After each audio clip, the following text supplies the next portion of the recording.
Good morning, everyone.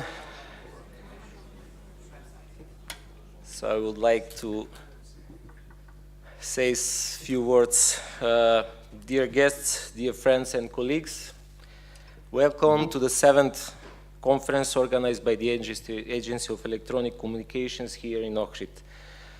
Today we have guests from national regulatory authorities from different countries in the region. We also have guests from different stakeholders groups in the region, government institutions, operators, businesses, and education centers. Thank you for coming to this conference. Your presence will make it more successful. We believe that timely discussing among different stakeholders group is necessary to address all the issues and challenges we are facing today in the electronic communications sector. This conference is just one of the many opportunities for discussing these challenges. With the inspiring conference title, More Connected for a Better Life, we hope that we will bring your attention to the most relevant topics, such as recently signed agreement for price reduction of roaming services in the Western Balkans, such as benefits for end users, challenges, financial impact on operators' business plans, fair use policy, regulators and operators' perspective of the new technology implementation, frequency policy for fast mobile broadband, tools for efficient regulation, and how the regulatory environment serves as an enabler for introduction of operators' digital services to end users. The biggest challenge these days is to have timely and proper implementation of the roaming agreement for price reduction of the roaming services in the Western Balkan region, which was recently signed in Belgrade. It is a complex task which fulfillment requires further desire and cooperation on all sides. Benefits from this agreement will be great for end users. First price reduction of the roaming services should be introduced in just over a month, followed by a gradual reduction over the next 2 years, when finally Roam Like at Home should be introduced beginning from 1st of July 2021. It seems that there are a lot of challenges about the technical implementation and provisions of the agreement, such as the way surcharge will apply on the domestic retail price for roaming services, or about the wholesale pricing mechanism of the international termination rates for calls related to roaming calls. We are also quite aware about the short time that the operators in the Western Balkan region will have in order to adjust their ICT systems in order to comply with the requirements. That's why the first session of this conference is dedicated on these challenges. Later on today will be a meeting between representatives from national regulatory authorities in the Western Balkan region and RCC, in which meeting all these challenges will be addressed, and they will try to achieve a common position and solutions on these challenges. So we have a lot of things to discuss during this conference. I encourage all of you to participate during these 2 days with questions, by sharing your opinions and proposing a better approach for the new challenges. I wish to all of you and all of us a successful conference and pleasant stay in Ohrid.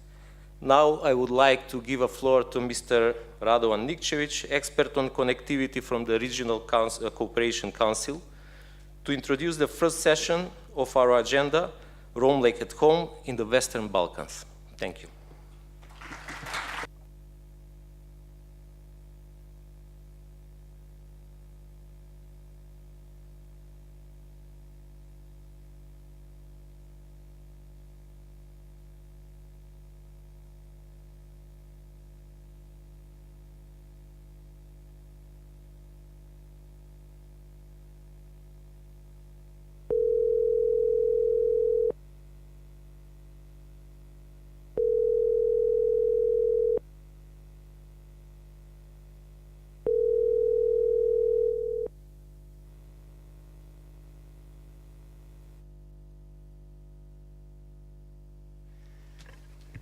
Thank you very much, Mr. Dimitrievski, for your kind introduction.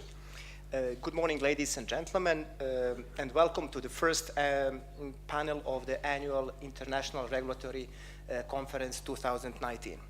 Let me greet all of you on behalf of Regional Cooperation Council and extend my gratitude to the Agency for Electronic Communication of the Republic of North Macedonia for inviting us to this important event, but also for giving us this wonderful opportunity, wonderful but also challenging opportunity to moderate the first panel of this conference.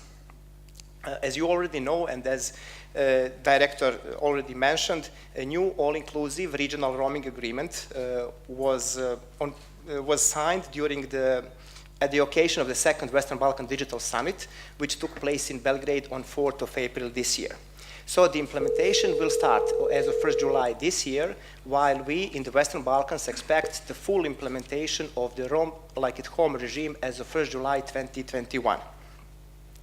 So today we are going to discuss benefits for consumers and maybe other stakeholders this agreement will bring, but also some challenges, concerns, and what has to be done in the near future in order to ensure the smooth implementation of this agreement. Because of this, today we have 6 excellent panelists presented here with us in Ohrid, but also we have one also excellent panelist who will join us from his office in Brussels, and I kindly ask technical support to give us a link for Mr. Delescluze if everything is working. Can we hear Mr. Delescluze from the Commission?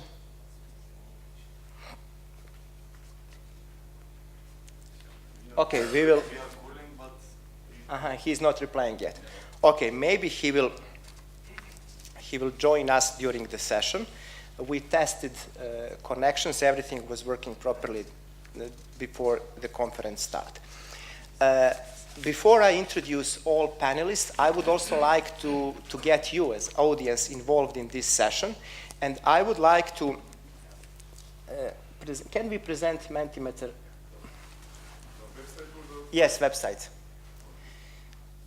Thank you very much. Of course, there will be opportunity for all of you to ask questions, and we will provide maybe 20-30 minutes at the end of this panel for all of you to ask our panelists. But before this, I would like all of you who are now connected, I suppose that you are all, to go to this website, www.menti.com, and you will be asked to enter a passcode.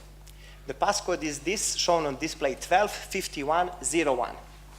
You will find several questions, and we would kindly ask you to send your opinion to respond on them. And for each question, there are 3 questions actually, and for each question you will have approximately 10 minutes to submit your reply. At the end of the session, we will reflect on this. So I would like to start with the panelists according to the order which is given in the agenda. Today we have a pleasure to have with us Mr. Mark Vasic. He has a vast experience working at various managerial positions in Deutsche Telekom.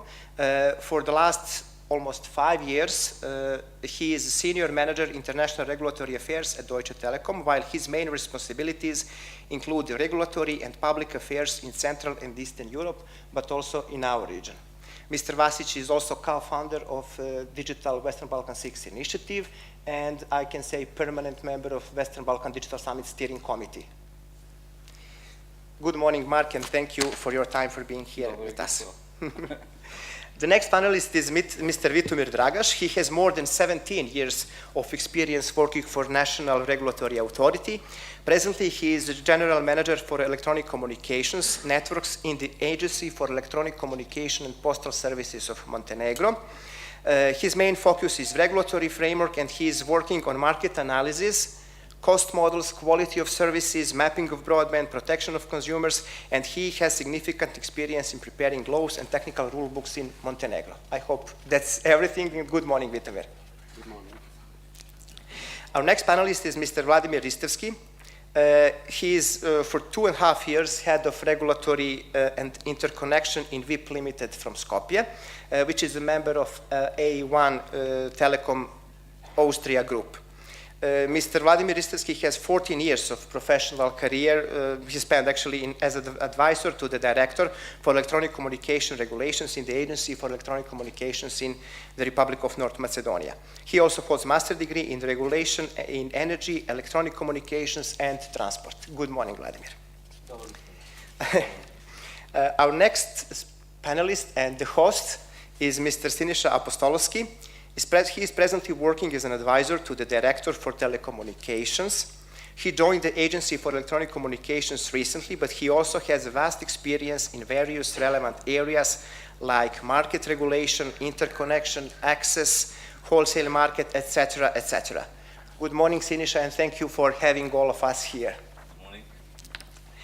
Then Mr. Jan Cisar is Senior Telecoms Analyst at Cullen International for 6 years. Cullen is a provider of regulatory intelligence in the digital economy. Before joining Cullen, Jan worked for Telefonica, a globally recognized telecom operator in Spain, if I'm not wrong.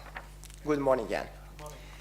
And Mr. Pavel Nonchev is Senior Expert in Market Regulation Directorate of the Communications Regulation Commission of Bulgaria.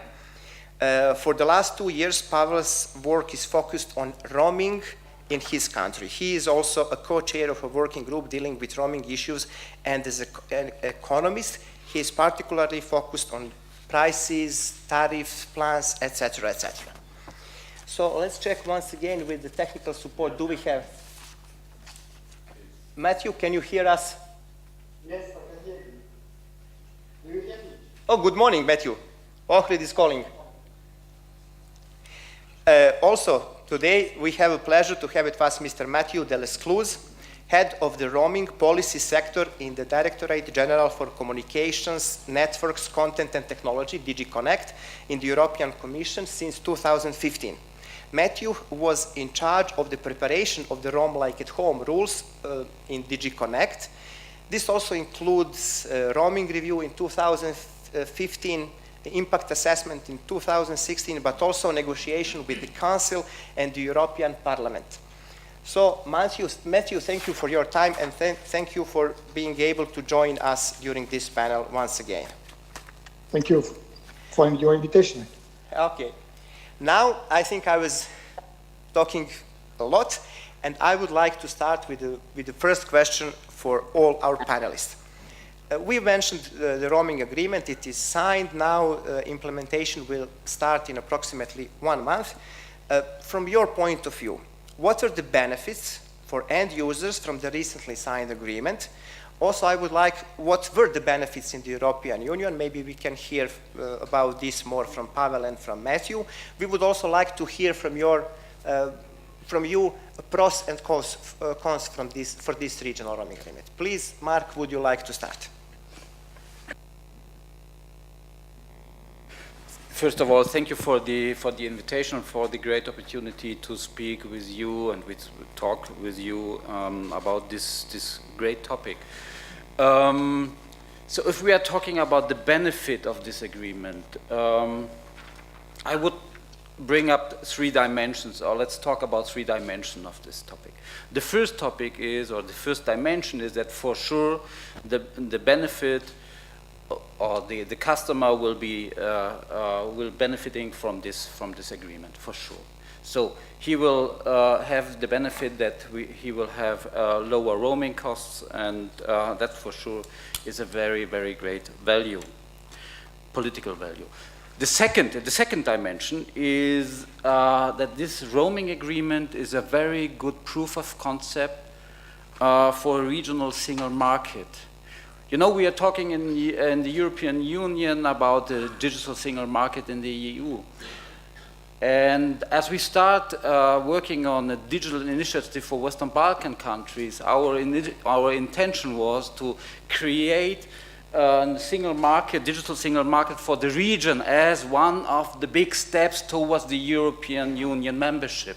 So therefore, from my personal perspective, I really appreciate that we have now the first step in this regional single market, because that's key for this entire region. If you see the markets, the different ICT markets here, the best in the region, the best way is to have a single market and to try to have a regional approach on this topic. So therefore, it is a proof of concept. The regional approach works. And that's the first outcome, I think, the first real outcome from this regional dialogue. As Deutsche Telekom, and we are one of the providers which are active in the region, in Macedonia, Montenegro, and in other countries, not so big as in Macedonia. We have operations in a couple of countries, smaller or bigger operations. We're really happy that we have this regional approach. And we are happy to contribute to have this regional dialogue. But also, and that's a big point, that's only the first step, and we have now, and now also the governments as well as the regulators has delivered. We need also other activities, we need other fields of action, and also the RCC. We have there also other fields of action for this regional dialogue, and also for this to bring us a little bit more in this regional on this regional level.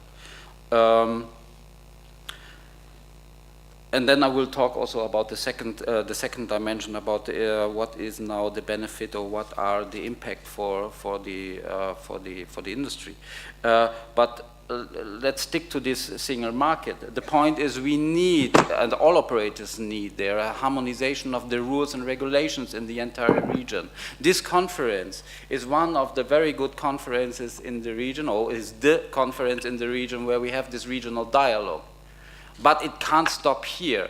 It can't stop here in Ohrid, and we need a real dialogue between the operators as well as the regulators and the governments to create really one regional approach, one regional market for ICT and telco services, due to the fact that we have a very, very high fragmented situation currently in the countries in regard of regulation and rules. And this Balkan roaming agreement is a first step to have this regional thing. So the third dimension is, for me, one aspect I would like to mention, and it is a little bit critical. We see the customer is benefiting, the regional approach is benefiting, but there are also some critical aspects. One critical aspect is that this process to this agreement was quite intransparent for the operators. At a certain stage, there was an information that something is ongoing. There was a discussion on Brussels levels about the European Union, Western Balkans roaming thingy. There was a very good discussion one and a half years ago. Then there were some signals that most probably there will be an initiative based on the existing Balkan roaming agreement to have then the next step further, but then everything disappears. From a provider perspective, it came out of the sudden in December or January that we have learned there is a new initiative to lower the prices on Balkan roaming, and also to extend the Balkan roaming agreement on Kosovo as well as on Albania. From a political perspective, it is a great move, and it's really a great development. But from a company perspective, which will really contribute to the success of the story, it is a little bit critical, this intransparent process, because we already done our financial plannings for the years. We have already planned our investment in the region. We have already planned our investment for fiber, for mobile infrastructure. We have already planned our strategy for deploying fast broadband internet infrastructure, mobile and fixed. And at this time, to have this disruption of the market with this agreement on a very short-term notice, that was a really hard stuff. And I have heard that there were some meetings and some talks with some operators on national level, on regional level. I missed it totally.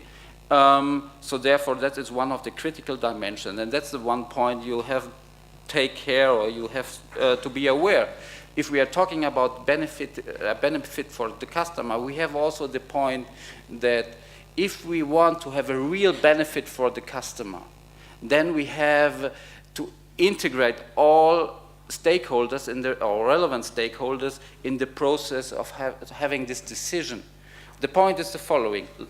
That means for operators, loss of revenues, in which it depends on their operators. Some operators can say, okay, it is hard for us. Some of the operators will say, come on, it is not so relevant.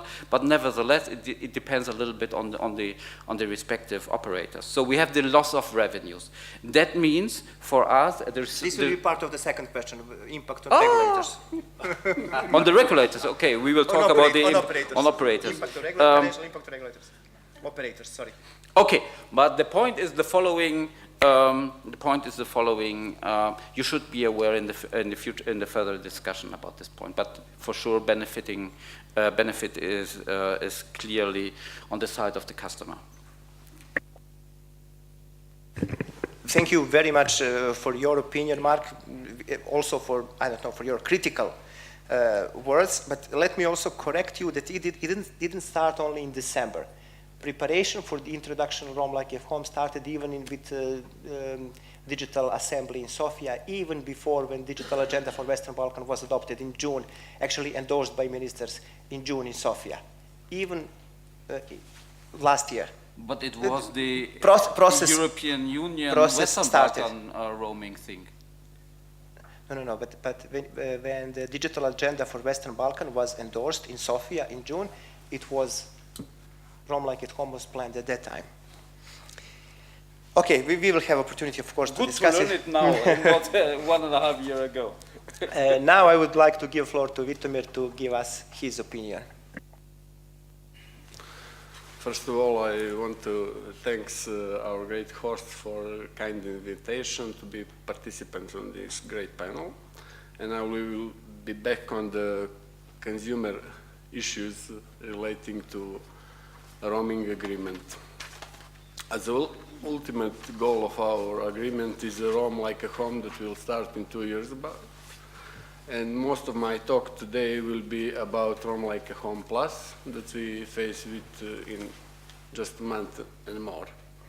First of all, I would say that one of the most important things for customers, in my opinion, is changing of behavior of customers.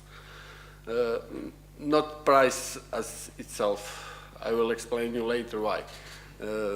Changing of behavior in the sense that we use mobile phones while we in roaming in the region, especially that we use data roaming in the region, and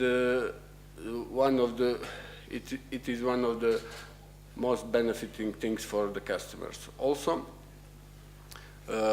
some reducing of tariffs. I would say just some of the tariffs that users now pay for the roaming, because we already, as you know, have a roaming agreement between 4 countries in the region that's functioning from 2015 and bring us great increasing of the traffic, especially data traffic, and also reducing of roaming tariffs.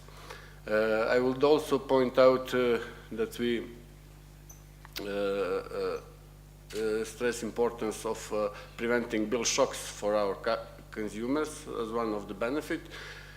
And also I will continue on Mark's story about single regional market. We look at this agreement just like a transitional phase to join EU roaming agreement with a market of over 500 million populations. And just regarding prices, we do some small analysis in our agency that shows that presently, let's say in last year data for average units, minutes, megabytes, and etc. for aggregated data for all operators shows that users in Montenegro pays less tariffs than a surcharge that are prescribed by current roaming agreement that shows that there is a room for reducing retail tariffs, especially some tariffs that are higher, few times than surcharges that I prescribed. And we even do some deeper analysis, and that it shows that when we set a matrix with 3 mobile operators and 4 retail tariffs that we regulated, that only in 5 fields we have highest tariffs than the surcharge that is prescribed, and in the 7 fields we have a smaller tariff. And thank you for now. Thank you, Vitomir, very much. Before I give floor to Vladimir, I would kindly ask the audience, there is a second question which is now online, and I would like to ask technical support to leave this question for maybe next 10 minutes to give opportunity for all of them who would like to vote to submit their response. So, Vladimir, please, the floor is yours. No, keep it, keep it. Okay. This question.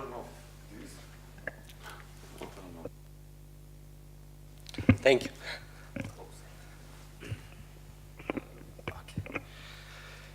Okay, let me also thank you for possibility to be present today. It is my great pleasure to be present again for the 7th time on this conference. I hope we will see future conference as well, and it will be very nice if we continue with this kind of discussion between ourselves. And as my previous colleague said, yes, discussion among ourselves, dialogue is very important. If we are working on the same market, we should have similar interests on the market. We should have similar approaches on the market. Regarding your question, yes, as operator, we completely agree that this kind of agreement has benefits to the customers. Of course, on the first instance, you will say, yeah, they will get lower tariffs, but that's not everything. They will get different kind of behavior, as Vitomir said. It can have a lot of benefits as well, especially in data traffic. As we see, we have a quite low amount of traffic, data traffic among West Balkan countries. So we think that this kind of agreement may help to the end customers in changing the behavior of the usage of the electronic communication services. We would like to have, of course, more time with this initiative in order just to have more time for marketing activities, just to explain to our customers what they are getting as a benefit. Sadly, we will not have that opportunity regarding the time constraints we have. We have several days to implement exactly whatever is decided after the public consultation from the regulatory authority. But for future initiatives, we will like to see more time, more discussion between ourselves, and more opportunity to explain to the end customers what are the benefits. If we just lower the prices, it is not simple as previous West Balkan 4 countries initiative. Now we have completely different paradigm. Previously, we just lowered the prices and everything was clear to the end customers. They know, okay, I will get, instead of, I don't know, €1, now I have half a euro per minute. Now it's not the same. We have more than 300 tariffs which are active in our tariff portfolio. To change everything, it's time consuming. To explain to the customers, it's even more time consuming. I don't think that all customers will understand what will lose and what they will get from this agreement. That's why we would like to see more time in order to first implement this and then explain to the customers. And of course, we are not coordinated with Mark, but we would like to see ourselves included in the dialogue in the earlier stage, not when you are signing the agreement and then just to know, oh yes, they signed the agreement. It's helpful even then, but still we will really appreciate if we had previously, more insights, what is the planning, what is the timeline especially, and of course, if you implement something in the middle of the year, it can hurt a lot operators, but that's your second question. Thank you. Thank you very much, Vladimir. It's actually excellent distribution of speakers here. We have operator, regulator, then again operator, which is by heart also a regulator somehow, spending 14 years working for the agency. And now the next regulator, Sinisha, the floor is yours. Okay, good morning. Thank you for everyone for coming here. Radovan, also thank you to you for accepting this challenge to moderate this session. For the first question, I will just stick for the benefits because, as you said, there will be later on discussion about the impact of business plans, of the revenues, also about the transparency and the technical implementation. But before I say some words about the benefits for end users, let me share some opinion of the benefits from the previous agreement, as Vitomir also said, which was signed in Budva in 2014 and which implementation started from June 2015, and the next 3 years there was gradually decrease of the roaming prices. So there was a benefit for all services. All roaming services, the prices were reduced with this agreement. Voice services, data services, and SMS services. Even what is very interesting about this agreement, data services were reduced several times more than the voice services. But in my opinion, those regulated prices for data roaming services remained still very high. So the current regulated price from, which is in place from 1st of July 2017, it is 20 euro cents per megabyte. So another calculation, because we are not all of us used to megabytes, we are more accommodated with gigabytes. It is 200 euros per gigabyte, according to the last regulated price. Plus VAT. Sorry? Plus VAT. Plus VAT, probably.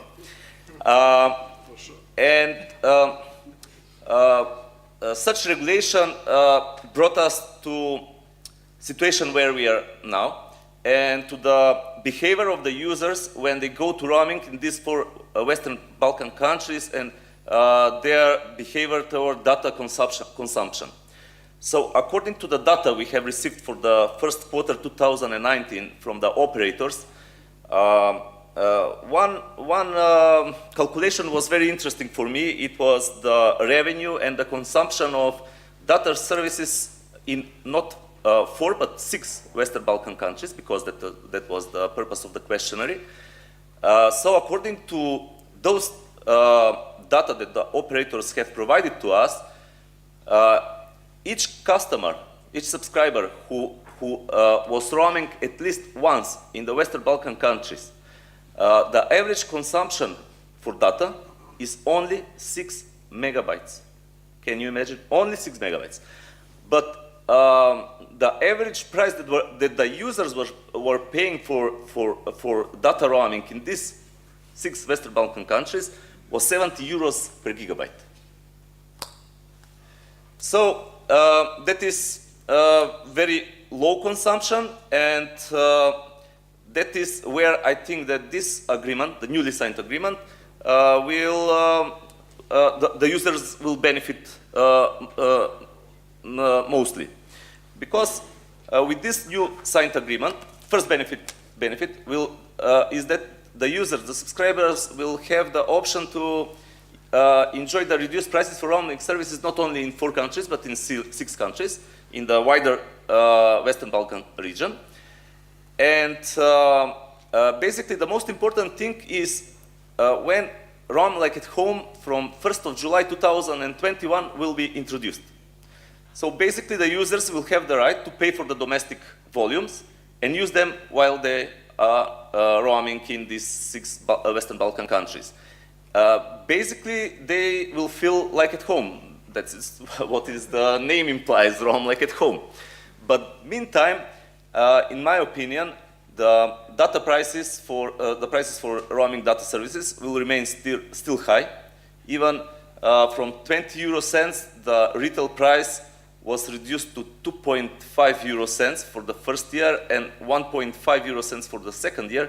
I think it is still too expensive for end customers and beyond their affordability, because it will be equal to 25 euros per gigabyte in the first and 15 euros for the second year.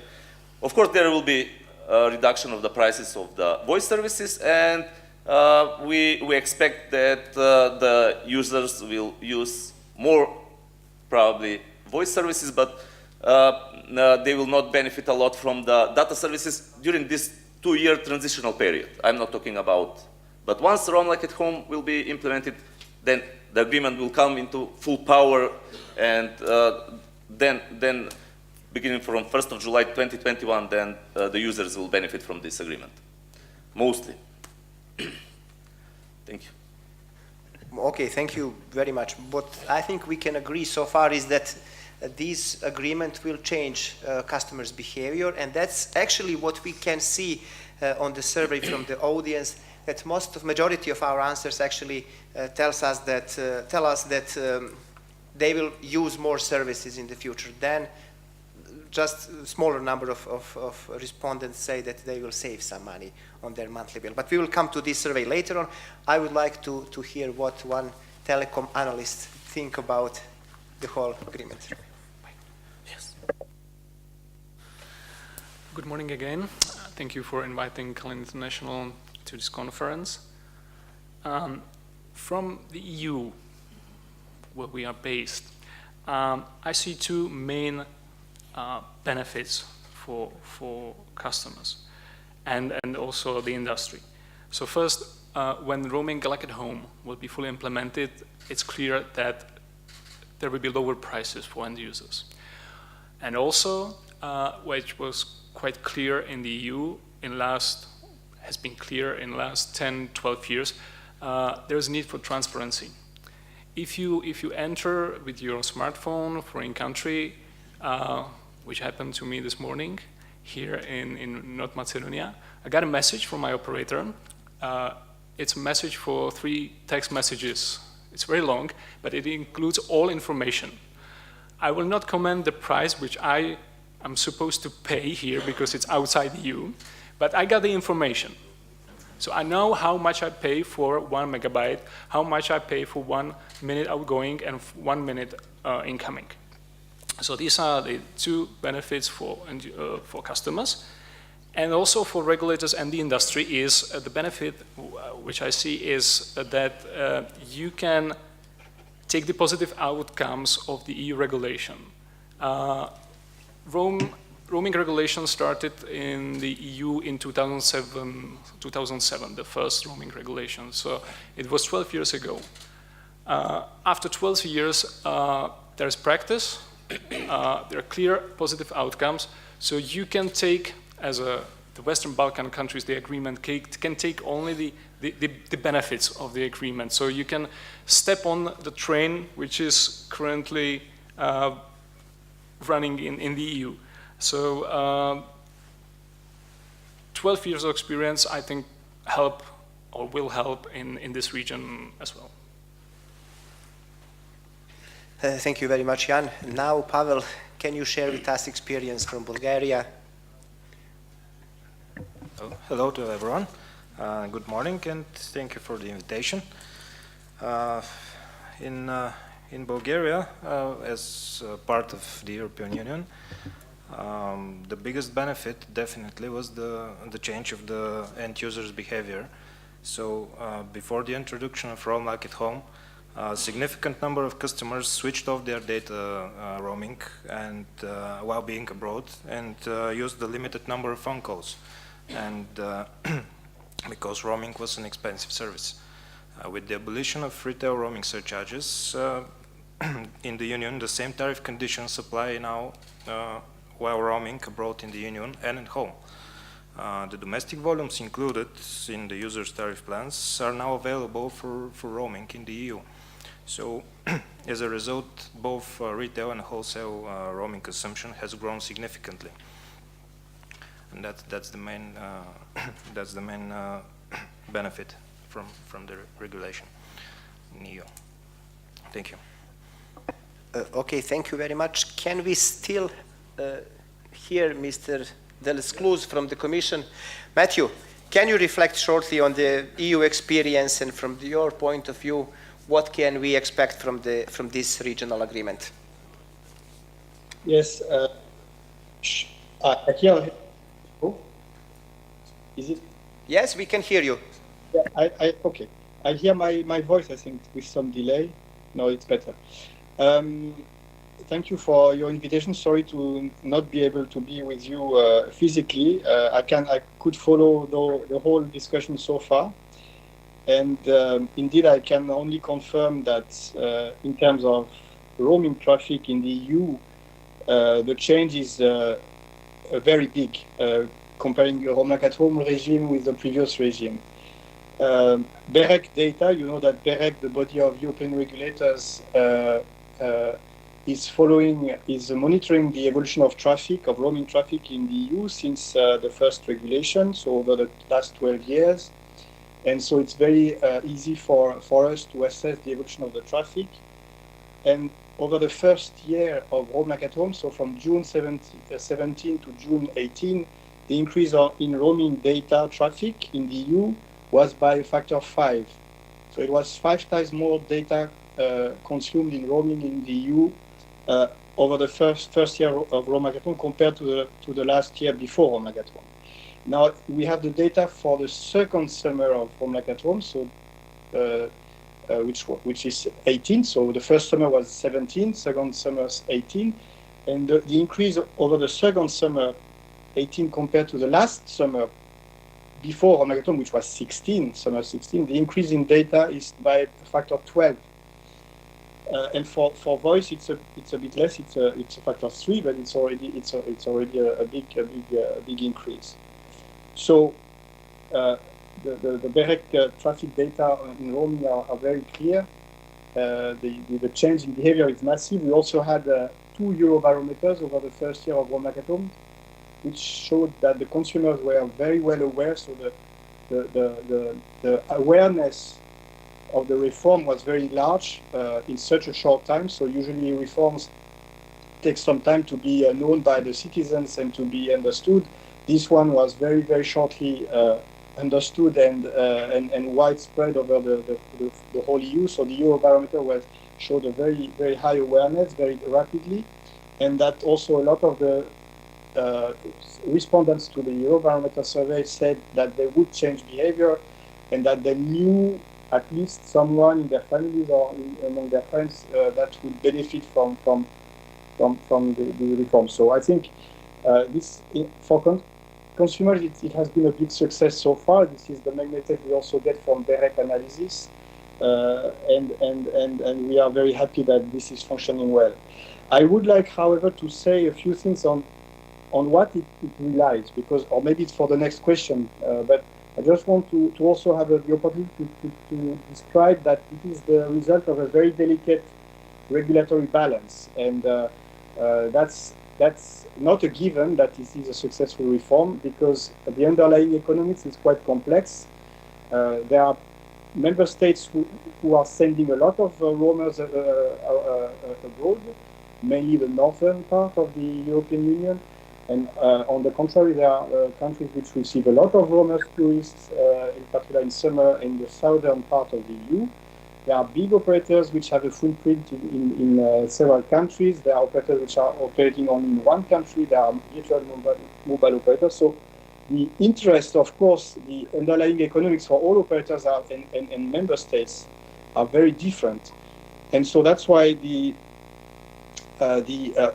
rules that make the Roam Like at Home reform work have to be carefully balanced and carefully thought, so that there is sustainability at the maximum possible throughout Europe, and there is no distortion of domestic markets. So it's a very friendly, consumer-friendly reform, in a sense, yes. But it can also only be so if the rules are properly thought and if the balance is right, because there are also possible distortions of domestic market and possible unwanted effects on domestic markets, which we don't want to see, and which could be caused by Roma at home if we don't take care of certain safeguards and and also on the wholesale market. So maybe I can develop this more at the second stage of the panel. But I think it's an important message also to get that it is not a simple and easy reform to conduct. Okay, thank you, Matthew, for your first intervention. Now I would like to ask the second question for all panelists. But before this, I would kindly ask our technical support to change to the second question. Yeah, you will do this. The second question for all panelists would be, in one hand, we can expect from this agreement that, of course, prices will be reduced. But what we all agreed today is that we can expect increase in volume of traffic. How these changes will impact telecom operators? How it will influence their revenues in the future? Mark, would you like to start? So also based on the experience we had now in the other European Union countries, I can confirm the numbers that the data traffic will increase. So therefore, that's also our expectation. We will have a higher demand. We will have a decrease of the data traffic, and for sure, our revenues will be negatively affected. I can't name some numbers because we have to wait and we have to see what will be the development and what will be the result over the time here in the region. And then we can see what will be the impact, the negative impact. Our expectation is that it will have a negative impact. There are some assumptions, but I think it would be not good to mention here some numbers. Let's not talk about numbers, revenue numbers. Let's talk about really to see what is in general the development. So we have this increase of traffic, 4 to 12 times. We are expecting that we will have a little bit, not a little bit, that we will have a revenue loss.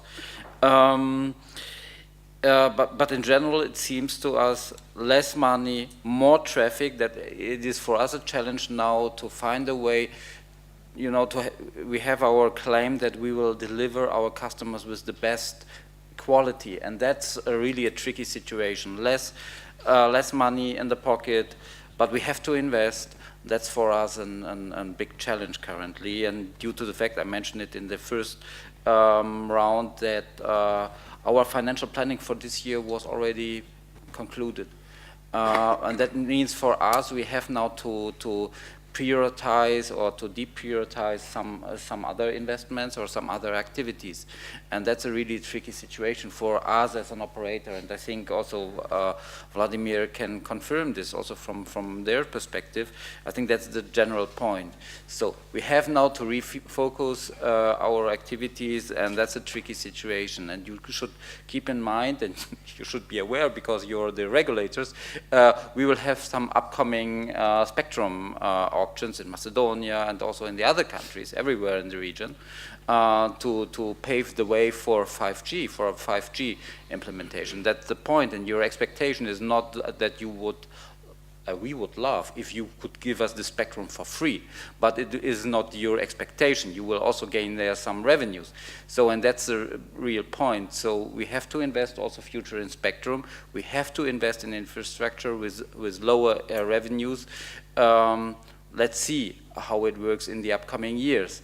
That's the point, and that means for us, let's see what will be the development in the upcoming months and years, what will be then the negative impact on the revenues. But that means also that we have to think about how we can rebalance this situation.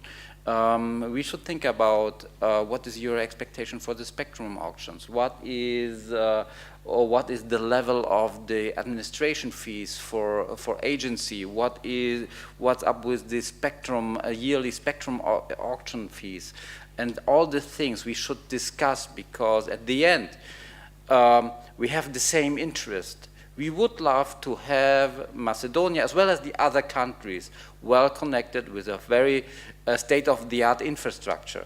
We would love to have 5G in the region. Come on, but how if we have no money to invest? And that's the point. And that's a tricky situation for all of us, and we have to discuss, and that's why we insist to have this dialogue, because we have to sit together and to think about what is the way forward. From a political perspective, this agreement is very good. And also for me as a customer, I love Roam Like at Home in the EU states. Really, it is a great point for me as a customer. But if I have to think about what is the consequence, then I'm a little bit afraid about this region. So therefore, let's sit together and let's think how we can solve now the situation. We have this agreement. Let's see whether it is possible for all of the operators to deliver in time, because the 1st of July 2019, for the first step of Roam Like at Home, is a really tricky situation. It creates a lot of pressure on us, and so therefore in different kinds, because we have also to inform our customers. We have to change more than 100 tariff plans in this country as well as in the other countries as well. And all these things are not an easy job. So therefore, let's see what will be then the impact. And let's discuss on our next conference next year about what is now the impact of the revenue on the first step. Yeah, that's the point. Okay. Thank you very much for your views. Actually, this is the reason why we are all here to discuss it. I completely understand your concerns, that you expect a decrease in your income, but you will need to invest more in infrastructure due to increased requirements for traffic, due to expected increase of use of growing traffic means more investment. I completely understand. Okay, let's hear what regulators think. Thank you. My opinion is quite different from Mark's opinions, of course, as you expected. But I will try to give you some numbers. For example, in Montenegro, as an introduction, I need to say that we have different countries, even in EU, so-called inbound and outbound countries. Montenegro is, of course, inbound country. There are a lot of there are much more roaming customers who are using our networks than our customers who are using networks in the region.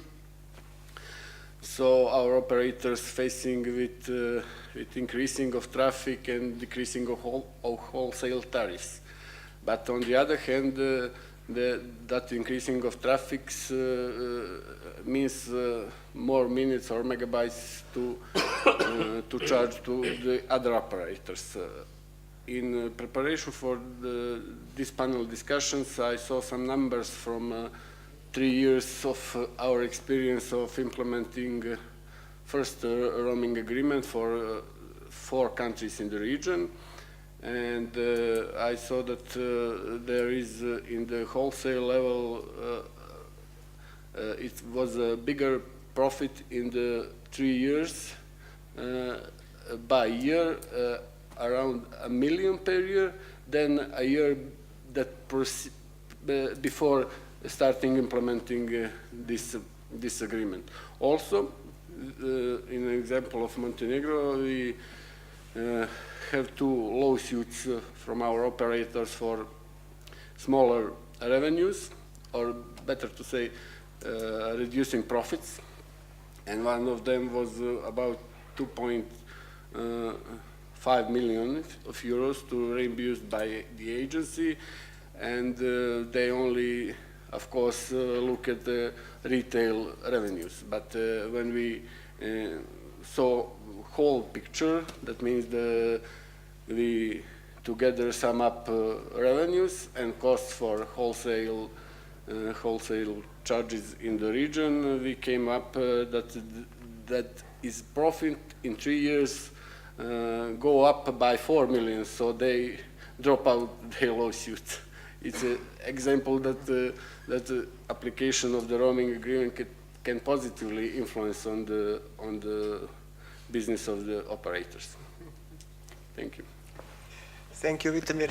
I can see that next operator is ready To disagree. to disagree with us, of course. Thank you again. It will look that I will repeat almost everything what Mark already mentioned. I will try to say maybe in the different words, but still I will need to emphasize some of points what Mark already said.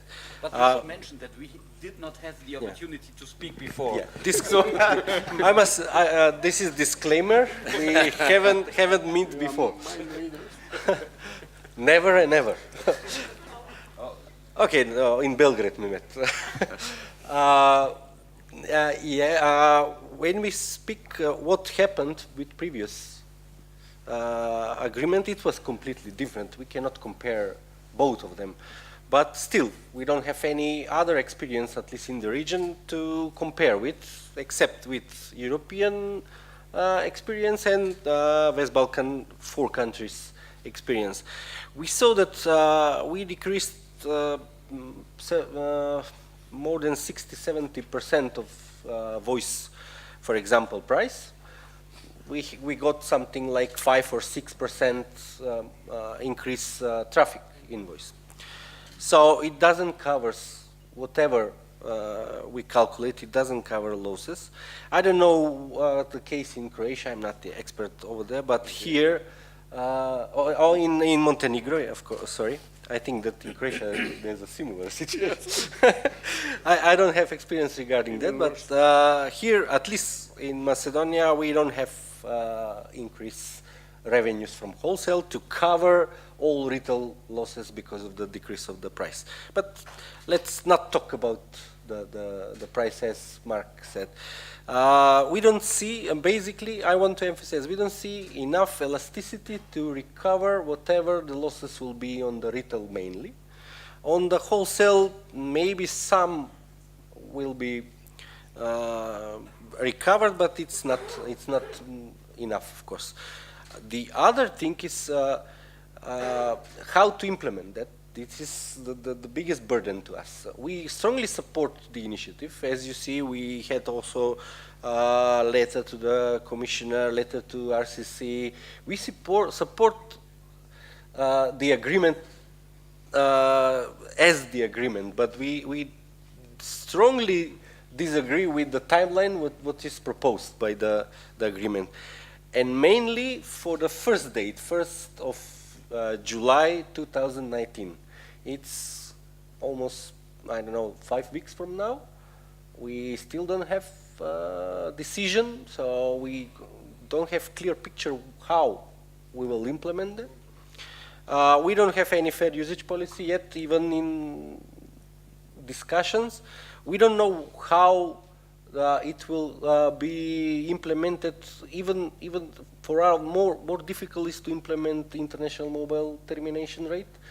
With our colleagues, at least, I don't know, I think that the colleagues from Deutsche Telekom also have run some analysis. We found more than 17 different scenarios how the roamer in this region can be placed. He is in Serbia, calling somebody in Montenegro, and he's from Macedonia. Who will charge regulated mobile termination rate and how it will be charged? We don't have that kind of billing system implemented in our systems for now. We don't have billing systems to support roam like home regulation now. We will implement it, but it will need the time to do that. So it's not only the losses from the retail market or some gains from wholesale, which I strongly disagree, because we will lose also in the wholesale. But we also will have investment in billing system. We will have investment in marketing activities. We will have a lot of different investment triggered by this initiative. We are not saying, okay, don't implement it, who cares about signing of the agreement, but let's take a reason over here, let's discuss and let's find proper way how to implement everything, and at the end, the customers will be happy. They are our customers, they are not governmental customers, so they are customers of the operators, so we care about them. Let's make them happy, but also let's sustain us. Let's survive this initiative. And in order, as Mark also said previously, we are now in front of the heavy investment in the 5G, in fiber optics in the country. Across the region, we will have auction for frequencies very soon.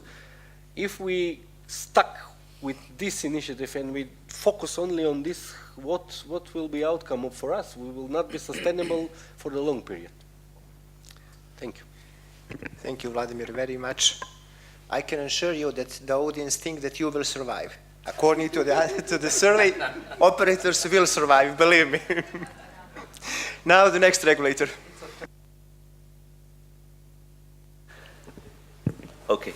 Now I will again stick just to the question, because I've seen that a lot of us have also started a conversation about the technical implementation, but as far as I know, and we have discussed earlier, there will be a discussion for this by the end of this panel. And I will try to be very, very, very short. I would like to share the data that we as the Agency for Electronic Communications have calculated about the impact of the introduction of the price reduction of this agreement in the following period. So according to, there will be losses, it is obviously, and according to our calculations, in the first 2020 year, compared with the introduction of this agreement and without its implementation, so the losses would be 60 to 70% of the revenues from the roaming services in the Western Balkans. 60 to 70%. It depends on the way how the surcharge will be implemented, but it is our calculation. For the second year in 2021, because the half of the year there will be still surcharges, it will be more. And basically from 2022, there will be no revenues from the, that's how I observe it. There will be no revenues from the roaming services because there will be only revenues from the domestic tariff plans. The users will pay for the volume, for the domestic usage, and they will have the freedom to use it abroad, so no revenues. The operators obviously will have two options, how to compensate for these losses. One option will be to introduce more innovative services and to compensate for these losses. And another option would be to raise the prices for the services which are not regulated, so-called water bet effect. So they have the option to raise the price of the services which are not regulated in order to compensate for these losses. But according to... Next question. But what's then the benefit for the customer? No, let me finish first. Okay? There will be benefit, I will tell you now. It's the next question. Okay, if I can, just to finish this. If they decide to raise the subscription fee for the monthly subscription fee only for the postpaid customers, according to our calculations, they will have to raise it only for 10 euro cents per month, having in mind that we have over 1 million postpaid customers, only 2 euro cents. So what I'm trying to say here, let's do not over-exaggerate about the impact, the business plans, and let's do not over-exaggerate about the financial losses. So even if they decide, the operators, to do this, to compensate by the subscription, in our opinion, the benefit that the users will enjoy from the regulated services for the reduced price will exceed, they will overmatch this, let's say, negative practice if operators decide this way to compensate for the losses. So that's my opinion. 10 euro cents or 1.2 euro cents, 2 euros per year. only on the postpaid customers. Thank you, Sinisha. But I think we have to stop giving them ideas how to charge us more. Of course, in this situation, it will come to when someone will not pay for the service that they will not, they are not going to use them because they will not. But I think that the positive effects are much bigger. Fully agree. Jan, your turn. I will continue with this Sinisha opinion. In the EU, the roaming regulation has three major documents, or consists of three major documents. First, the regulation, the law. Then Commission implementing regulation, it's another document. And third document is BEREC guideline, how to implement it. These documents form or establish the rules. And one of the rules say that there's a way for operators, or not operators, it's not correct, roaming providers, because operator is the infrastructure operator, but roaming regulation also applies to MVNOs who has no infrastructure. So can I ask the technical support to launch my slide, which shows derogation? That's the way. If there is a risk that, sorry, you see a fragment of map of Europe. Anyway, our research shows in which countries operators ask the NRA, the regulator, for derogation, so they can increase their prices, their retail prices. So derogation granted to MVNOs is the light green. Derogation granted to, that's the virtual. First is virtual. Dark green is MNOs operator. So it's infrastructure operators like mobile operator, and derogation granted to MNO and MVNOs. Well, I can share the map with you. There are number of operators or service providers which were granted derogations. So they were able to increase retail roaming prices. And the roaming rule said that there's a margin up to 3%, so minus 3% is accepted. So derogation cannot be granted if the margin, if the loss is zero up to minus up to 3%. If it's more than or less than, well, it's difficult to explain when it's negative. So when the loss is larger than 3%, so it's negative, then derogation can be granted by the NRA. However, the regulatory authority have to make this mathematical exercise and read the business plan, revenues and costs, and then decide about these derogations. That's for my side. Thank you, Jan, very much. Pavel, do you have some interesting experience from Bulgaria to share with us? Sorry. Yeah, okay. Thank you, Jan. I had something for the sustainability application. That is a protective mechanism for the operators to grant surcharges to the roaming prices. From regulators' point of view, we cannot say unconditionally that there is a loss or there is a profit from the roaming, from the provision of the roaming services. Sorry. Of course, the direct roaming revenues went down because of the abolition of roaming surcharges, but at the same time, the domestic revenues are increasing because the consumption of the roaming is now available with the domestic volumes. So we cannot say what the impact in fact is. The operators cannot disaggregate the different services of their bundles and cannot say which revenues from which services are.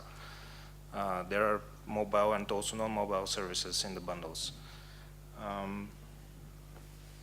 Maybe the operators can share their view for the revenues after the agreement is intact. For the traffic, I've prepared some graphics. Yeah, the first one is it. Yeah, thank you. That's the. It shows the retail roaming. No, the previous. Yeah, thank you. This one represents the retail roaming. That is the consumption of the Bulgarian subscribers that are roaming in EU. So it shows before the consumption before and after the introduction of Roam Like at Home in 2017. As you see, there is continuing high growth roaming consumption, especially after the introduction of Roam Like at Home in 2017. The biggest growth is observed in the data consumption, of course. Compared with the same quarter a year ago, data roaming traffic increased by 449% in 2017. That's for the Bulgarian operators. You can see an exception for the SMS services, but in Bulgaria it's normal. It's a normal process. These services traditionally has low consumption. Do you have explanation why? Maybe before the OTT service, because the OTT services are are replacing that service. And the second one, please. Yeah, that's the wholesale traffic. You can see here that the roaming data traffic also continues to increase with high rates after the introduction of Roam Like at Home. And again, compared with the same quarter a year ago, the data roaming traffic increased by 600 to 23% in 2017. That's on a wholesale level. The roaming voice and SMS traffic also increased significantly for voice by 264% and 59% for SMS. Yeah, that was, in fact, the increase of the traffic was definitely a big challenge for the operators to face it. Okay, thank you. Thank you, Pavel, very much. I hope Matthew is still with us. I would like to hear from his point of view how this roaming agreement will influence operators in the Western Balkans. Matthew, can you hear us?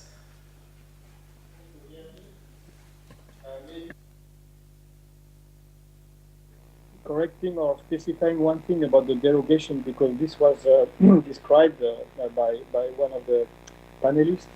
The derogation allows the operator to apply a small roaming surcharge. It's not an increase in the roaming price, it's a small roaming surcharge, which is smaller than the previous surcharge anyway. And also, it's also noticeable that a lot of the operators that have a derogation do not use it fully. They use it with some parsimony or with some carefulness, because they still want to be competitive on their market. So they don't apply the roaming surcharge all over the tariff plans to all customers, to all consumption. It's a very limited use, and in fact the roaming traffic in Europe, which is subject to the derogation surcharge, is very small. So even those who derogate, in fact, do not do it completely. They still offer Roam Like at Home to many of their customers. And the surcharge, when it is applied under the derogation, it's a very small one, which is less than the wholesale cap in all cases, because the NRA doesn't grant the authorization to surcharge more than the wholesale cap. So it's a very small retail price in the end, so it should not be seen as a major concern for the customers which are concerned. In fact, even in those countries where there is a derogation, like in Lithuania, Finland, Poland, and Estonia, even there the Eurobarometer has shown that the customers, the consumers are very happy about the reform. They benefit from it, and they, again, it is because the operators in those countries still offer Roam Like at Home, and they surcharge sometimes for some customers or some tariff plans, but the surcharge is still small, so that the customers still feel the benefit of the Roam Like at Home reform. Now, if I want to say a few words about the impact on operators in the EU, we should recall, and I think someone in the panel also already did it in a way, that the roaming traffic is a small part of the traffic of operators altogether.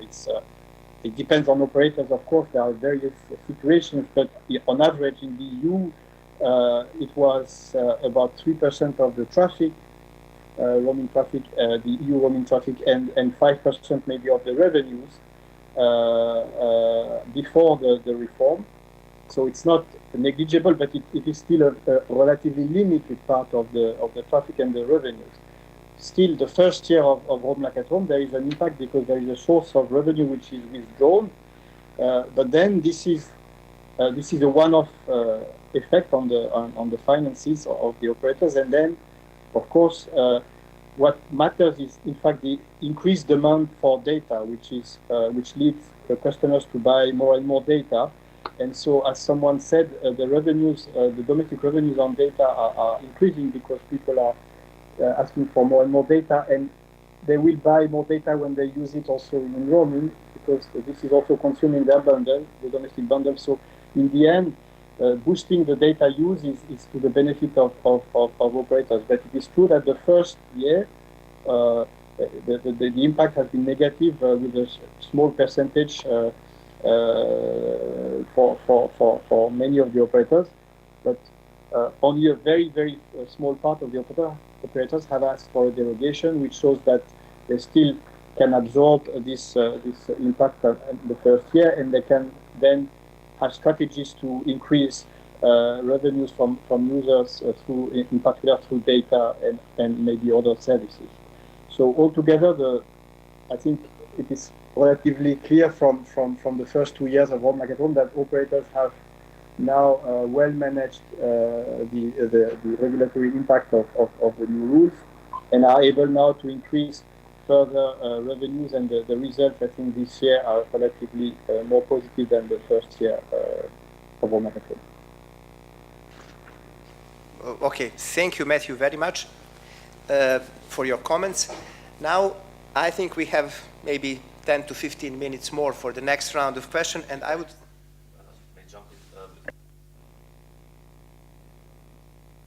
On the second session, we have just been informed that there will be one presentation less, so if we need about 15 to 20 minutes more, and if you all agree, we may continue this, extend this session.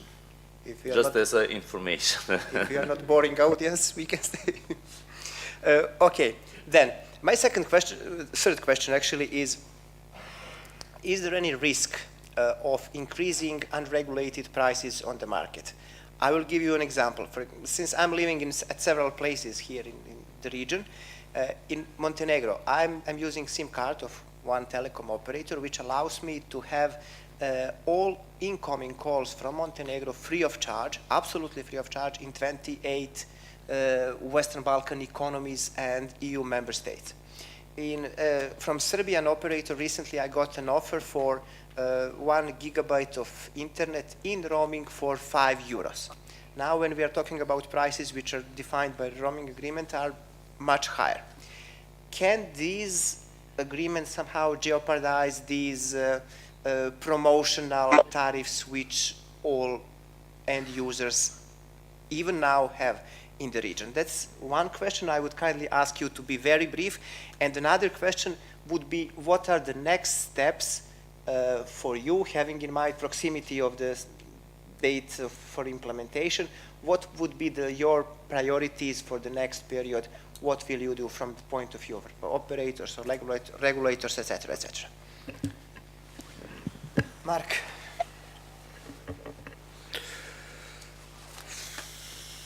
The question, let's talk about this increased price, or the scenario of an increased price. You know, I just thought in the past days about, wow, what is then the experience in this regard from the European Union, and perhaps we can learn something from that for our region now, or for the Western Balkan region. In the European Union, we have a very fragmented landscape. Also, regarding the prices and the market situations and everything. So we have there some countries where we have a very, very, very low price level for data prices as well as voice prices, voice services and data services. And we have in other countries where we have currently a very huge debate about the very high level of tariffs and prices. And so therefore, that depends a little bit really on this on the situation in the specific market. We have to see what will be the future development here in the region due to the fact how the competition will develop after the auctions, what will be the reaction of the MVNOs in the market, and so on and so forth. So we have to assess the situation, I think, very carefully.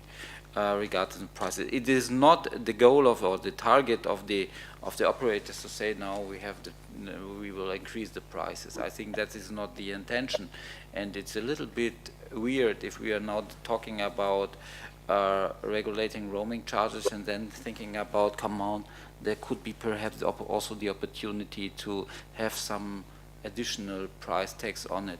So therefore, let's see what will be the situation. We have the situation in the European Union countries that in a couple of countries we have the situation that a couple of tariffs or prices are increasing, but that's not the goal. So you know there is this allowance of from a couple of NRAs, and we learn it from the last charts that there is the opportunity that we have some higher prices, but that's not the intention. So therefore, that's not the intention of the whole roaming idea and the roam like at home discussion we had. So therefore, currently it's too early to assess, and it's too early to see how the operators will interact or react, because the point is we have currently to focus on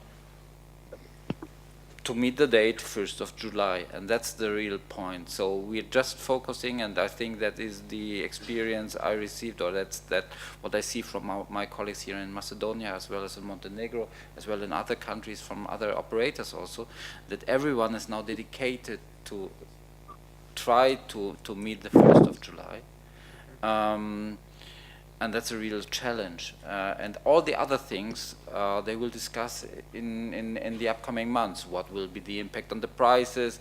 Will have we to adjust a little bit the price tags or something like that? We will see. First, we have to meet the 1st of July, and that's a real big pressure point for us. You know, we have.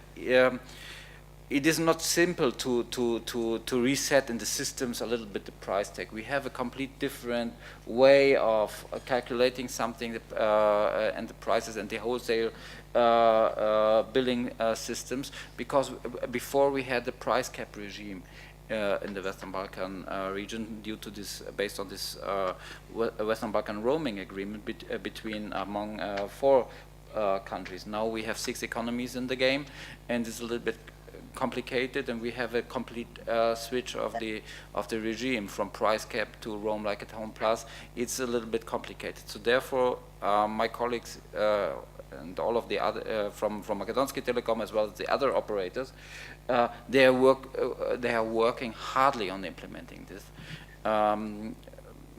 Let's see what will be the outcome on whether someone is able to fit the 1st of July. That's a tricky situation. We have learned, and that was also our information to the European Commission as well as to RCC and in several meetings and also in letters. There is one letter signed from 12 CEOs of 12 companies where you say, come on, it's impossible to fit, to realize by 1st of July. Nevertheless, it was the decision, let's sign this agreement. We know that it could be a hard point, but nevertheless, let's see. We have to think about really, and that's one point, because I know that you will sit together later this afternoon to discuss. We have really, we need a very close alignment between the regulators and the operators, how to realize now this agreement, and we have to find a way, and we have also to think about how we communicate this to the customers. Come on, we communicated on the 4th of April in Belgrade, and it was present in all of the media, the roaming charges in the entire region will drop by the 1st of July 2019. We learned that it could be perhaps impossible to realize it on the 1st of July. We have now to discuss how to communicate this to the customers. I would like to avoid the situation that the operators will blame the NRAs will blame the operators, the NRAs will blame the government, the operators will blame the government, the governments will blame both of them. So therefore, we have to find a way to now focus on the things to realize Roam Like at Home Plus in the first step as soon as possible, and that's the thing. And let's talk about the price developments in the future at a later stage. Thank you very much. Vitomir, risks and next steps. For the beginning, risk, yes, there are risks that the domestic price will rise, but in a realistic, I don't expect it in this transitional period at all. In Roam Like a Home, maybe we will see what will happen then.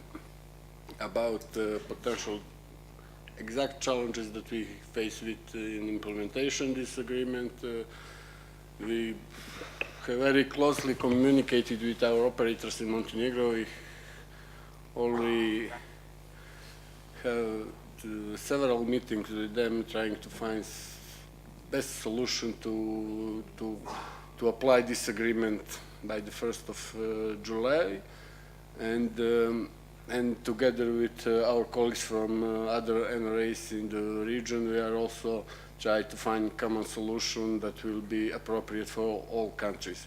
It probably be the best things to have unique solution for retail part of the agreement and the wholesale part.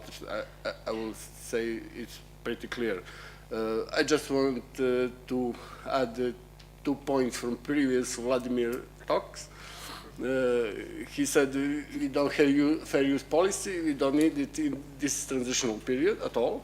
We need it on the Roam Like a Home, and we will put it in place at least half a year before, like it's right in the agreement. And the other things, application of mobile termination rates in the region. In the present situation, we have a case that operators that use roaming in some other countries pays 5 €, and that operators, if needs to terminate that call in some Balkan 4 country, need to pay about 30 cents. It's not a sustainable solution, so we tried to find sustainable solution in that agreement, and we also have proposal for all operators in the region not to invest in the billing system, just to change the interconnection agreement and set the price that we set in the agreement for all calls in the region. It's simple and cheap. Thank you. Thank you, Vitomir. Vladimir, the floor is yours. Thank you. I will try not to reply to the latest. We don't see it even simple nor simple nor cheap, but still, we will have billing investment. Yes. Regarding the prices, when we discussing, we don't like to see increased prices in domestic tariffs or whatever other tariffs because of the roaming regulation. We don't like to see situation that somebody, not everybody, will get more and all others will pay for it. It's not fair. It's not, doesn't make sense. It's not in the essence of this kind of regulation. It is also it is too soon to discuss what will happen to the market. Of course, I must agree with Mark that we have to see how the competition will follow how competition will behave, not just MNOs, also MVNOs. We don't expect that we will increase the prices on the retail level. Situation, at least in Macedonian market, it doesn't allow us to do so. We don't see that there is enough potential to do that, and we don't like it. But also, we would like to see something else. Maybe we don't have to increase the prices on the retail level. Maybe we can find a mutual solution with the policymakers when they are having the courage to decide something without any implementation plan. Maybe they can have courage to decrease our fees, what we are paying to the government or to the regulatory authorities, and in that way we can cover at least some of the losses in the market and have possibility to invest in future infrastructure or services or even innovations. So next steps which will you undertake in the upcoming period, changing of billing system, trying to accommodate to new requirements?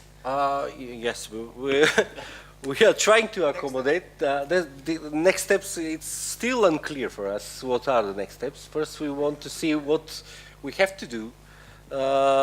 Regarding the billing system, yes, that's the one way. We have to change, but it is time consuming and also it is expensive.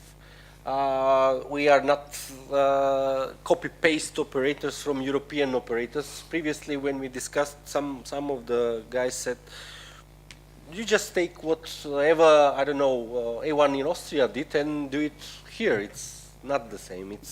We are a different operator. It's not replicable. We cannot copy-paste solutions around the different operators. We have different infrastructure, different systems. So whatever we have to find, it will be very, very difficult for us. Thank you very much. Siniša, please, the floor is yours. Okay, for the first question, recently, beginning from the last year, the operators here in Macedonia, they have started to offer very attractive offers to, especially for data roaming. It is very similar, except we have here for 2 gigabytes something more than 10 euros for, but not just in the Western Balkans, but also in other wider region.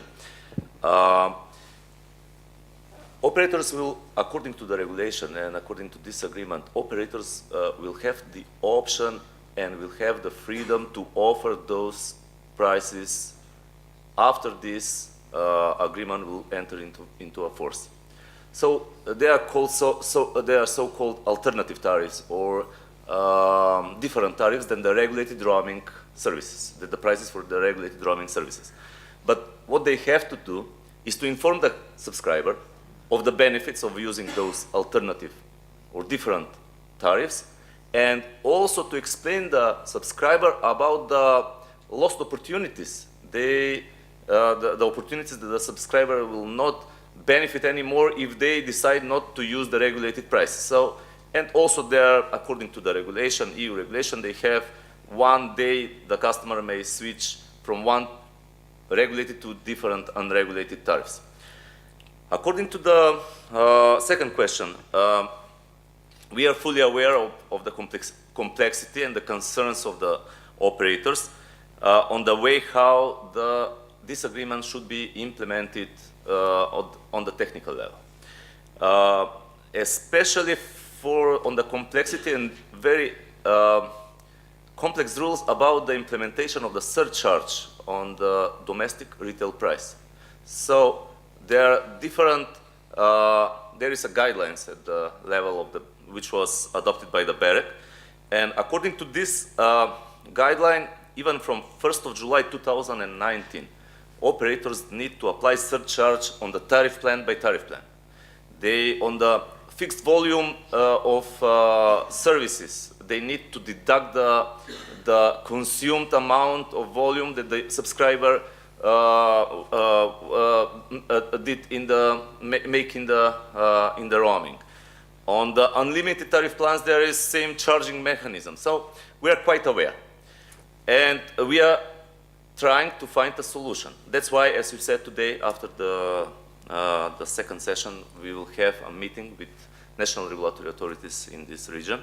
What we as an agency for electronic communication are proposing is to have a transitional period with fixed prices for domestic retail services, on which the surcharge will be applied on all tariff plans. We need to find a way which methodology we will use for the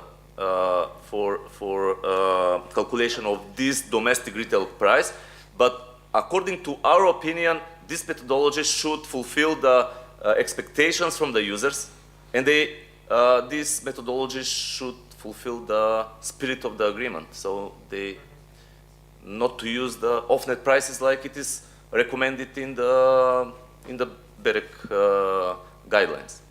So hopefully we'll find a common position. It is better for all of us to have a common position between different national regulatory authorities about the application of these surcharges and the introduction of ERLAC Plus with the surcharges beginning from 1st of July 2019. Thank you very much, Sinisha. Jan, we do not have much time, but let's be Okay, I'll be short. I'll give you two examples. One of the problem which was addressed by the EU roaming regulation was abnormal use of roaming services in abroad. It's related to permanent roaming. We have personal experience. When I moved to Belgium, of course I have my SIM card, but in fact, I was forced to buy a Belgium SIM card because if I wanted to buy a bus ticket, it was not possible with foreign SIM card. You need to have local SIM card. The same happened to my colleague who moved from Brussels to London. He married there. He bought a UK SIM card because otherwise, his wife would call him as an international call. It's not very economical. And this reminds me that there's a one challenge. Well, yeah, one challenge for both regulators and operators. It's to clearly communicate or to draw really clear line between roaming services and international calls, because people in this hall are supposed to be experts, but those who are not involved in telecoms, like my mother, she doesn't see the difference. Yeah, roaming is regulated, so I can call you on a Belgian number. I said, well, you can call me, but it will cost you 10 times more. And it was a big challenge for regulators and operators in the EU to explain the difference between roaming services, which are currently regulated, and international calls, which were not regulated before May 15, so now they are kept. And there was a lot of confusion among users. Thank you, Jan, very much. Very, very interesting, actually, point. And since we mentioned this abnormal use or abuse of roaming services, maybe Pavel can tell us some of his experience from Bulgaria about fair use policy. Thank you. What the operators have to follow to protect what the fair use policy is includes is some protective mechanisms for the operators that they have to be sustainable for offering roaming services. One mechanism is that the operators are applying roaming data volume limits to the unbundled to the bundles with unlimited data. So the limit depends on the price of the bundle and the maximum wholesale data charge. The other mechanism is that subscribers should provide proof for stable links with the country of residence. Another one is that the operators are observing each subscriber's presence and consumption for a 4-month rolling period. If there is a prevailing EU roaming presence and consumption, both they have to be, then a surcharge to the roaming prices is applied. That's a big challenge for the operators to observe that. the operators can also apply a surcharge when they find out that there is a long inactivity of a given SIM card associated with use mostly while roaming, or there is subscription and sequential use of multiple SIM cards by the same customer while roaming. And the other one mechanism, and we said with Jan, is the sustainability application. Thank you, Pavel, very much. Now I would like to call Matthew, if he is still with us. Matthew, can you hear us? Yes. So I take your question on the price increase. No, I mean, clearly it was a risk that Home Like at Home would bring possibly some price increases to compensate, but that's not what happened in the EU. We have not overall seen any price increase after the reform of Home Like at Home, and I think there is two reasons to that. One is that domestic competition, the competition on the domestic market, is the main determinant of the price increase or not, or the stability of the prices. So this is really because on the domestic markets in the EU, we do have some relatively strong competition between the different operators. And the second reason is that there is a derogation mechanism that we have already mentioned, which precisely for those operators which in a particular circumstances, because they have very, very low data prices, or they have also high outbound roaming, so they have a lot of customers going out abroad. For those operators in the specific circumstances, if they can prove to the regulator that they would have to increase their domestic prices if they had to apply Home Like at Home, they can benefit from derogation. So some of the operators in the EU and some MVNOs have applied for a derogation, have received the authorization by the NRA to apply a surcharge for their customers roaming.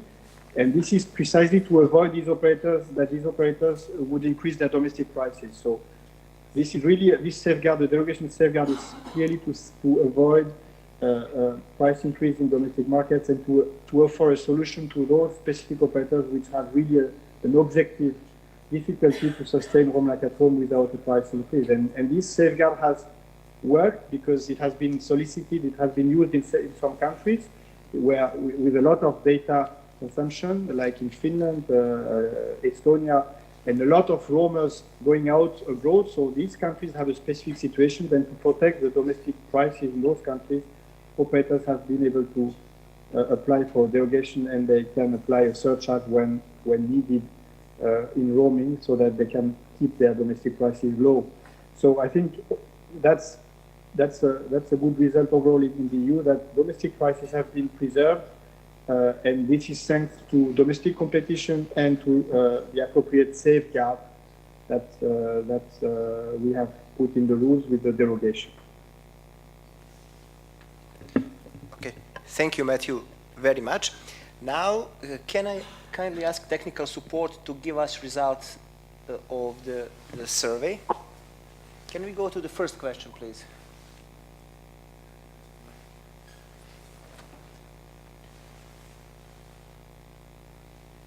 Yes, this is this one. So what do you expect from the regional roaming agreement? We received 26 replies. Only 5 persons think that it will decrease their cost on monthly bills. 15, so majority of people think that it will increase their volume of traffic in roaming. And of course, generally, we can conclude that the audience have very positive opinion of on the agreement. Can we go to the second? This is the question about impact on telecom operators. The second one is what I said with the chart. Okay, we received 21 response. 8 people think that it will decrease revenues of operators. 6 people think that operators will compensate their loss somehow. Even 2 people think that operators will increase their income, revenues, and 5% think that there will be no significant impact on telecom operators. And the last question, the third one, majority, what we can conclude from this question is that majority of people spend on roaming services less than 5% of their monthly mobile phone bill. So I would just ask you for really brief reaction on these results. Anyone of you who would like to start? I hope that Matthew, you also can hear us if you cannot see the results. Do you want to? I could not see the results, so it's difficult for me to. Okay, then we will focus on our panelists who are present here in the hall. Vitomir, would you like to comment? Yes, thank you. According to these results, I hope so that next year here in Ohrid, every roaming guest will use data roaming, and that will spend more than 5% of the monthly bill on the roaming. I think that this is a chance for operators to increase part of the roaming in bills of every single customer. Just shortly, the results are expected, I would say. On the benefits for end users, they expect to use more services while roaming and for the reduced prices. For the second one, it was the impact of the revenues. There was some different answers. Some of them thought that the revenues have, the impact will have insignificant level of importance for the revenue streams. It is also expected, and some of them may expect that the operators will try to compensate for those lost revenue streams by reducing the prices, by increasing the prices of services which are not regulated. And the third one was how much the users spend. I would say it depends on which time of the year probably. Usually we are spending based on our habits on the winter and during summer. Seasonal. Yeah, seasonal. I have doubts that only 5%, most of them, accounts only to 5% of the bill. Probably it is more during this period of the year. Thank you very much. Anyone else would like to comment, or maybe is there any question from the audience for our panelists? Yes, please. Just wait for the microphone. Please introduce yourself. Yes. And hello to everyone. Nikola Ogrenovski, Makedonski Telekom. So because you start the discussion about the price level of national calls and whether there will be increase, just I want to open one topic which I believe that will be challenge for all stakeholders in the roaming aspect, and this is relatively low price level of national calls in all West Balkan countries, because at the moment in many countries we can see from 10 to 15 euros unlimited calls, national calls, unlimited SMS, and around 10 giga national mobile internet. So with the introduction of Roam Like a Home, definitely we will calculate and we will have out payments about mobile data roaming and of course voice roaming cost. From that side, definitely the cost based on this portfolio which we have at the moment will be quite high, and it will cost maybe 50 to 100 euros. Of course, then fair usage policy is coming here to protect mobile operators, but from the other side we will have customer expectations. But on this level where at the moment national tariff plans fees, definitely with the fair usage policy we should implement it very restrictive fair usage policy, which means if we have 10 giga for national mobile data, we should limit customers approximately based on some calculation with 300 megas. So we will not satisfy with this level of low national tariffs, we will not satisfy the expectation of the customers with Roam like a home, because definitely, in order to protect ourselves for negative business cases, we should implement it restrictive fair usage policy, like based on the formula of European directive. And how do you see how we should deal with this issue? Okay, thank you. So it was a comment. Is there any question for panelists? Yeah, the question is how we should deal with this. To whom? Aha, to Sinisha. Sinisha To would the like. audience. So this question, I hope, as far as I understand, refers to the period once Roam like at home will be introduced in 2021. And we are quite aware about the lower prices of the tariff plans here in the Western Balkan region. As you said, up to 15 euros, 10 to 15 euros, you can buy a bundle with unlimited voice with 10 gigabytes of internet. And obviously, according to the policy for fair usage policy, like it is in the Europe right now, and like it was in 2017 when Roam like at home was introduced, there is a formula how to calculate of the roaming data that the user may spend while roaming. It is the portion, the part of the subscription, which refers to the only for the data, should be divided by the wholesale price of the data services. So in 2021, the wholesale price will be 7.7 euros per gigabyte. So if only 7.7 euros is the part of the retail of the bundle subscription, which refers to the data, in that case, it is 1 gigabyte and it needs to be multiplied by 2. So the user will have 2 gigabytes to spend while roaming of data. But after 1st of January 2026, this price, the wholesale price, drops significantly.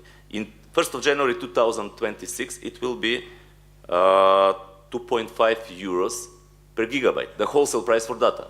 That means that the user will have more freedom and more volume of data services to use while roaming. So that is probably we are going to follow this EU recommendation, not recommendation, but the regulation for fair usage policy and sustainability. And this is the volume, this is the formula how the volume of roaming data should be calculated and to be offered to your subscribers, to our subscribers. May I ask? I was wondering who is calling. Yes, Matthew, please. Matthew speaking from DG Connect. Yes, please. Sure. Now I know. To complement what was said by Sinisa, I think to be clear, the retail price to be considered in the formula to calculate the fair use limit on data, it's the retail price of the bundle, voice, SMS, and data. So it's the full bundle.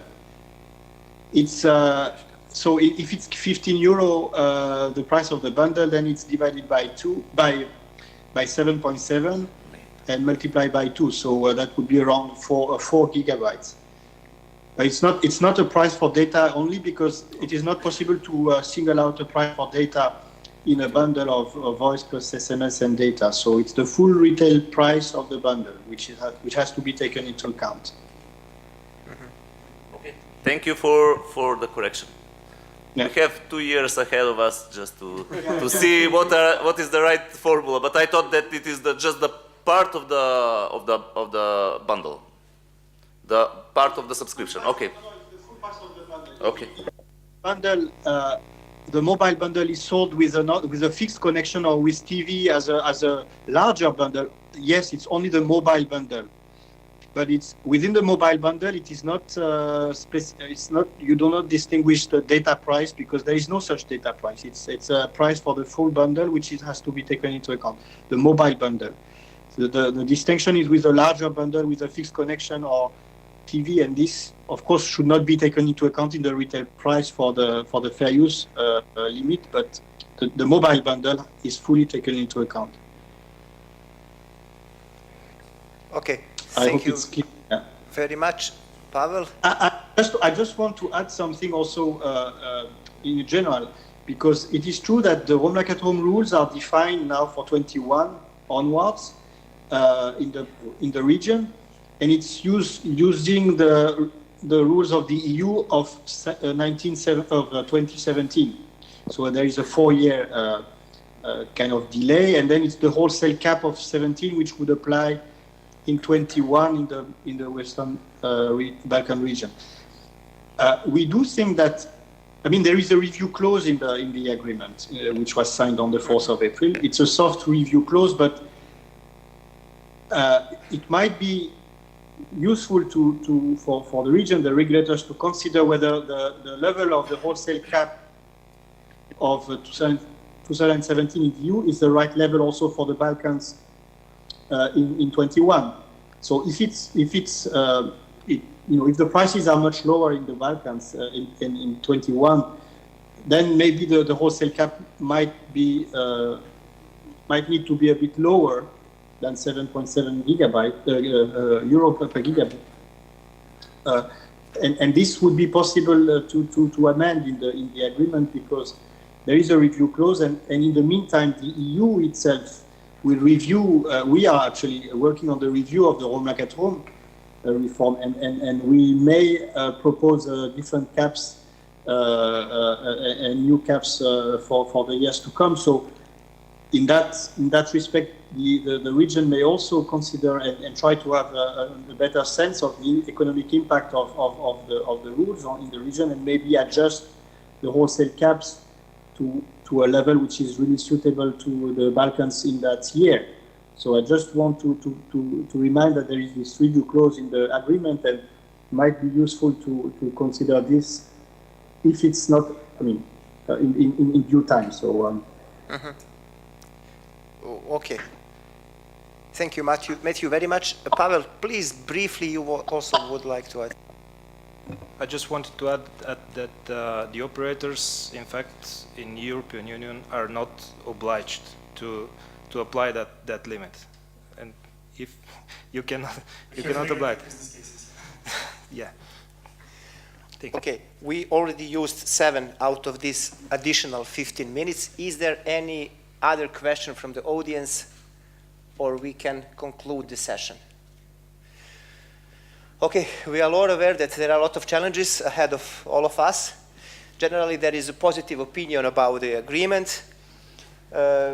We all expect increase in volume of the traffic in the near future, but let's see what the future will bring to all of us. I would like to thank all the panelists for your time, for very fruitful discussions. I would also like to thank to the audience for your patience, and I think we can also would like to thank to Matthew for his contribution and for his time, and I would like to close this panel. Thank you very much.